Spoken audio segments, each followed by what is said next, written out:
Shalom saudara yang kasih Tuhan, puji Tuhan, kita masih dalam minggu pertama ya, di dalam tahun yang baru.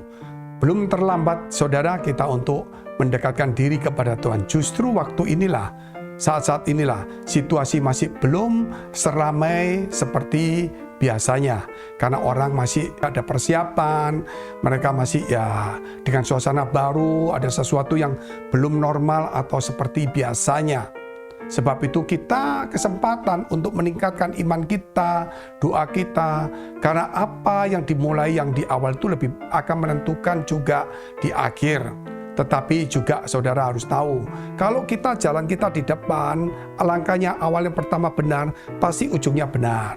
Tetapi kalau awalnya langkah kita salah, ujungnya akhirnya juga bisa menyimpang. Sedikit penyimpangan akan menentukan. Demikian juga dikatakan firman Tuhan, yaitu pada mulanya adalah firman. Firman bersama-sama dengan Allah. Segala sesuatu dijadikan oleh Dia. Tanpa Dia tidak ada satupun yang jadi. Dikatakan pada mulanya adalah firman. Jadi marilah memulai dengan firman. Dan firman menghasilkan iman. Dan kemudian kita melangkah dengan iman kita. Itulah kita saudara, kita siap masuk di tahun yang baru dengan kuasa kasih Tuhan dan kemurahan Tuhan yang melimpah. Kita berdoa terlebih dahulu. Bapa kami dalam surga, yang kami kenal di dalam nama Tuhan Yesus, terima kasih atas hari yang indah ini. Biar setiap kami Tuhan boleh diubahkan, disucikan, dikuduskan oleh firman Tuhan. Boleh diteguhkan supaya kami Tuhan boleh fokus kepada kebenaran. Bukan sampai kami diombang-ambingkan dengan duniawi, keinginan duniawi, kekhawatiran, dan pengajaran-pengajaran yang menyimpang atau pengajaran yang membingungkan. Biar kami fokus kepada ajaran Kristus dan menghasilkan karakter Kristus di dalam hati kami. Kami juga berdoa untuk mereka dalam pergumulan masalah, persoalan tantangan. Tuhan memberkati mereka. Apapun yang mereka hadapi, baik itu dalam karir, studi, maupun juga teman hidup, maupun keuangan keluarga, Tuhan menolongnya. Bahkan yang sakit Tuhan sembuhkan di dalam nama Tuhan Yesus. Haleluya, amin. Banyak saudara teman-teman saya, ya termasuk para pelayan Tuhan, sudah mulai terguncang imannya dan pelajaran rohaninya. Sehingga mereka mulai bingung, yaitu mau menjadi sunat jasmani, anaknya disuruh sunat, saudara. Nah, supaya apa ya? Sesuai dengan ya yang dikatakan janji-janji di dalam perjanjian lama. Bahkan saudara dari orang-orang yang bukan seiman dengan kita mengatakan, Yesus disunat, kenapa kamu nggak disunat? Harusnya disunat. Saudara, kita harus mengerti bahwa sunat itu adalah janji Tuhan kepada keturunan Abraham secara jasmani. Bahwa mereka harus disunat, itu secara jasmani, saudara. Tetapi, saudara, anak-anak Abraham secara iman itu tidak perlu sunat secara jasmani. Tetapi sunat secara hati mereka. Sehingga kalau kita melihat, saudara, bahwa bangsa Israel saat ini ditolak. Dan kasih karunia Tuhan kepada bangsa-bangsa lain yang tidak bersunat. Kenapa kasih Tuhan turun kepada mereka semua yang tidak bersunat? Karena saudara, Tuhan tidak melihat sunat jasmani, tetapi sunat hati. Itu lebih penting. Sehingga kita tidak boleh lagi menaruh iman kita kepada hal-hal secara jasmani dan lahiriah. Kita tidak boleh lagi. Contohnya kita mau berdoa menghadap kemana? Contoh mau niru seperti Daniel membuka jendelanya, menghadap memuji Tuhan. Tidak ada hubungannya. Setiap orang punya ciri khas sendiri, saudara. Yang penting bagaimana hatinya rindu kepada Tuhan. Bagaimana dengan seorang yang bisu, yang tidak bisa memuji Tuhan. Bagaimana dengan seorang buta yang tidak bisa tahu arah mana, saudara.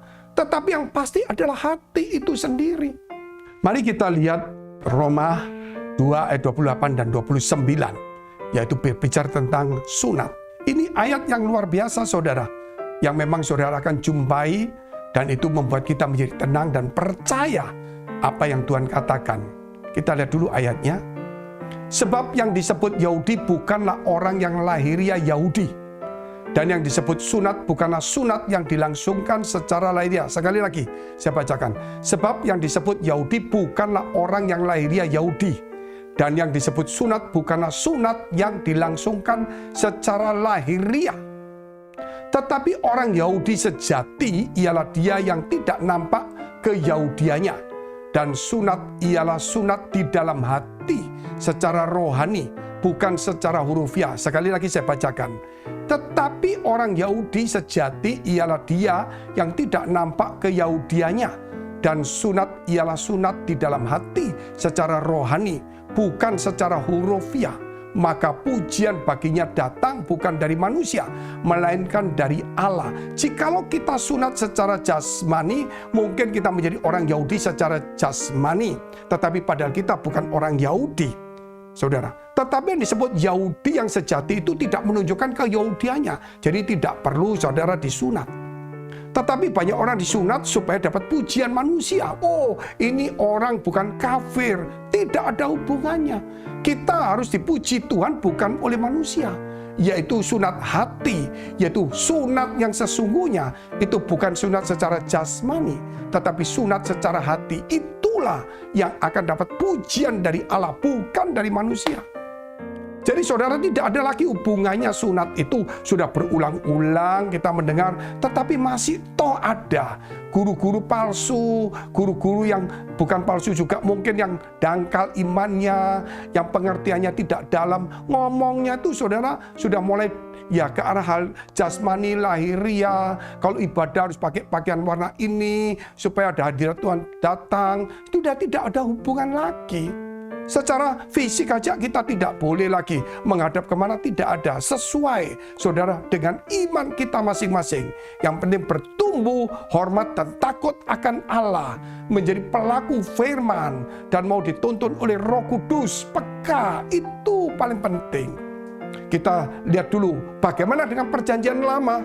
Kita lihat perjanjian lama, yaitu Ulangan 10 ayat 16. Apa yang dilakukan oleh saudara bangsa Israel, terutama ketika Musa menyampaikan firman Tuhan kepada bangsa Israel.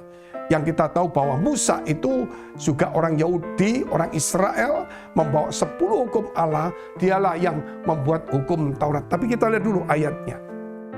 Sebab itu sunatlah hatimu dan jangan lagi kamu tegar tengkuk. Ini Musa marah kepada mereka yang telah bersunat.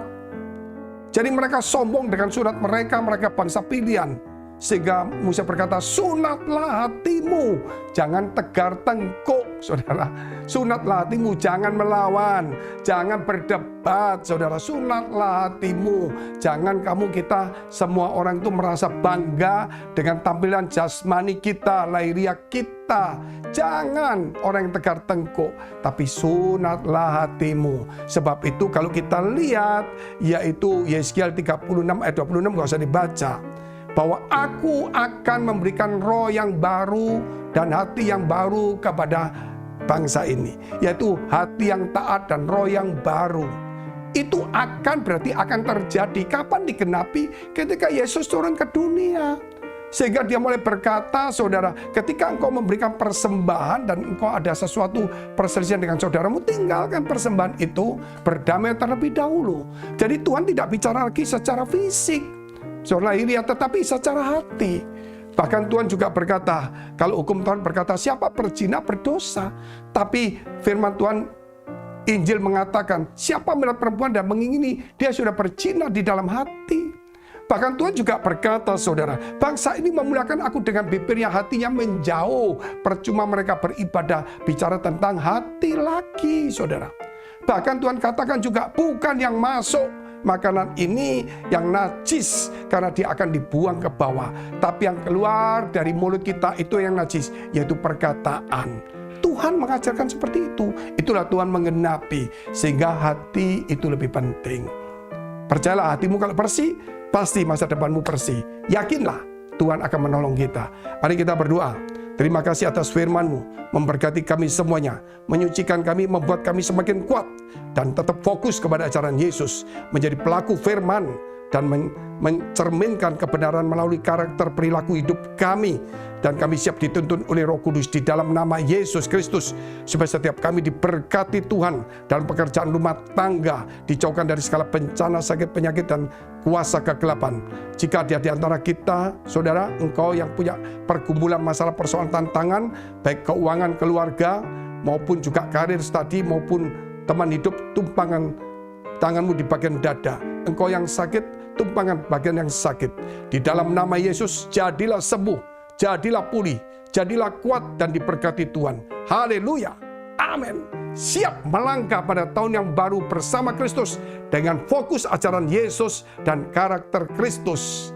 Tuhan pasti memberkati. Jika saudara masih membutuhkan pelayanan doa dan konseling, silakan hubungi nomor tertera. Tuhan Yesus memberkati. God bless.